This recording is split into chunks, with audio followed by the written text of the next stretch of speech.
You know, there are people who want to do the right thing.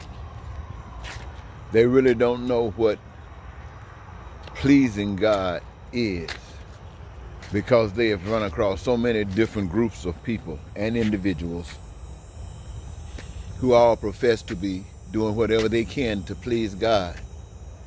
And what they each are doing are so different in a lot of instances than that which others are doing.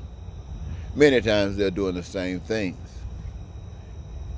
The big problem with it is that the results that they are trying to achieve never manifest themselves, which kind of calls into question.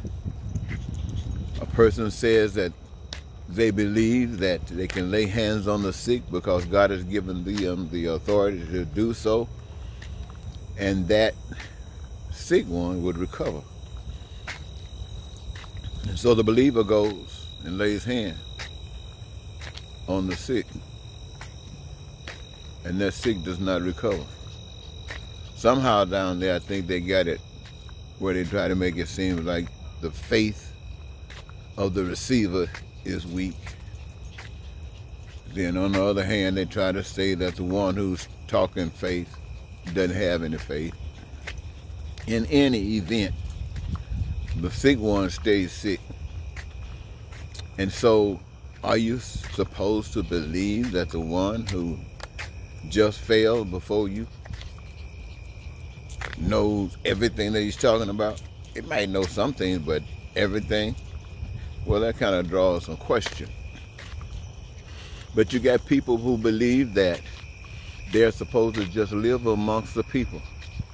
And whatever government is in existence, that government operates under the authority of God. And they themselves are just to keep their hands out of it. They just let it go. They might have to follow all the rules and regulations, but they don't take any other part in it other than that. That sounds like it was just fixed for that power of evil. That made it so easy. Then there are those who can just separate themselves from society at large and just stay amongst themselves and act as they see fit. And all of these things are choices. And they are our choices. And no one is to say that one is okay and another one isn't. The only thing that I say is that every group, every individual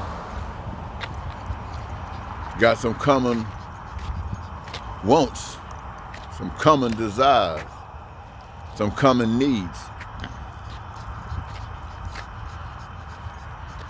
And since to meet all of these, the resources have been made available, even right down to our engagement, our abilities, the gifts that we have to contribute in the process of creating all the things that exist at the hands of man, thereby becoming part owner of all the things that exist.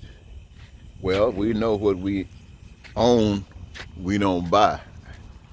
So there would be no need for capital, there'll be no need for money, there'll be no need for banks. There'll be no need for credit and taxes and loans and fees. Now, all of that is history, it's the past. Now we use our gifts as we did in the past, but for a different purpose. And that purpose is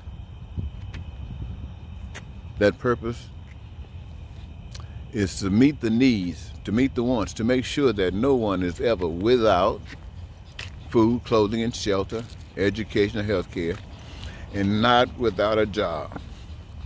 And so that takes away all of the reasons for the negativity. What is so difficult for me to understand is, why is it so complicated for the people to see this? Why is it so complicated for the people to understand